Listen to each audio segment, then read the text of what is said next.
नाथ सकल संपदा तुम्हारी, मैं सेवक समेत सुतना। एक चौपाई में पूरा अध्यात्म भरा है। नाथ सकल संपदा तुम्हारी और मैं सेवक समेत सुतनारी। नाम जप करो, सब भगवान का मानो, सब भगवान की सेवा भगवान को अर्पित कर दो। गृहस्थ में रहते हुए भगवत प्राप्ति हो जाएगी। हर कर्म भगवान को समर्पित करो। बच्चे में, पत्नी में, परिवार में, सब में जो बिजली है, जो पावर है, जिसके द्वारा हम देख सुन रहे हैं, बोल रहे हैं, वो भगवान है। सबके हृदय में भगवान। जड़ चेतन जग जीव जत, सकल राम में जानी। बंदों सबके पद कमल, सदा जोरी जुग पान। सब में भगवान। हमें लगता है कि गृहस्थी बाधक नहीं है, हमारी समझ बाधक है। देखो, तुम्हारी गृहस्थी में 8-10 लोग होंगे, 5 लोग होंगे। हमारी गृहस्थी में 500 लोग हैं। गृहस्थी का मतलब 5-7 लोग जहां मकान में रह रहे हो उसी को तो मानते होती। भाई लड़का है, बिटिया है, पत्नी है, अमुक है, अमुक है। तो हमारे सब लड़के ही तो हैं जो शिष्य बने हैं। 500 हैं। 500 का एक साथ भोजन होता है और 500 के एक साथ सब खान पान विभाग रहना सबका। तो अगर हम भगवान का आश्रय लेकर और भगवत भाव से करें तो 500 लोग एक साथ रहते हुए भी हमारे विक्षेप का कारण नहीं है। और अगर हम भगवत भाव छोड़ दें तो पति पत्नी में नहीं बनती। एक बिटिया होती, एक लड़का होता, वो नहीं संभलता। और ये तो दूसरी जगह से पैदा हुए और दूसरी जगह आए हुए हैं। हमारा तो केवल गुरु शिष्य का संबंध है। माता पिता अपने बच्चे बच्ची को नहीं संभाल सकते, नहीं संभाल सकते। जवाब दे दे, अपनी बच्ची का मोबाइल रखवा के दिखा दो, वो रखना नहीं चाहेगी। अपने बच्चे से मोबाइल छीन के देखो, और यहाँ केवल मोबाइल उन्हीं के पास है जो दिनचर्या की सेवा में लगे हुए हैं। बका किसी के पास मोबाइल नहीं। किसी के कमरे में कोई भी आधुनिकता नहीं। एक चटाई और एक बिछौना, और भोजन पाओ और रात दिन भजन करो।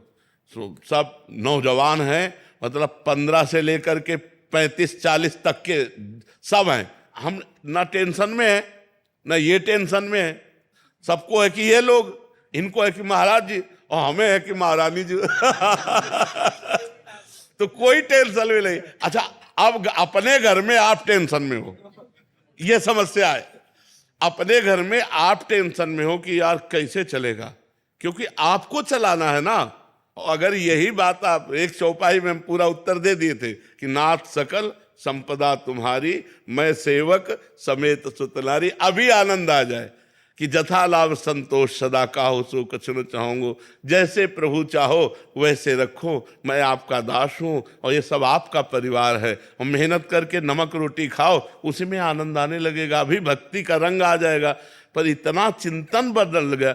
बेटी का ब्याह है तो इतना रुपया होना चाहिए, लड़के की पढ़ाई का इतना होना चाहिए, इसका इतना होना चाहिए। वो सब टेंशन भरे हो। छोड़ो टेंशन, भगवान के ऊपर छोड़ो। भगवान कहते हैं अनन्यस चिंतयन्तो माम ये जनाः पर्युपासते तेषां नित्याभियुक्तानां योगक्षेमं वहाम्यहम्।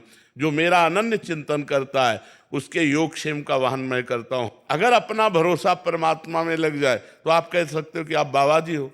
नरसिंह मेहता जी गृहस्थ थे। बेटी का भात भरने के लिए स्वयं जगदीश्वर भगवान गए। भरोसा है। इतना भात में लिखा गया था सामग्री कि वो आए ही ना, क्योंकि वो गरीब है, वो आए ही ना। तो उन्होंने पर्चा भगवान के आगे रख दिया और पहुंच गए। तो द्वारिकाधीश गाड़ियों से लद करके जितने पर्चे लिखे थे उससे अधिक, और यहां तक कि स्वर्ण वर्षा तक भगवान ने कर दी। तो हमें भरोसा होना चाहिए। वो कहानियां ही नहीं है, वो हम अपने जीवन में देख रहे हैं। अपने जीवन में देख रहे हैं।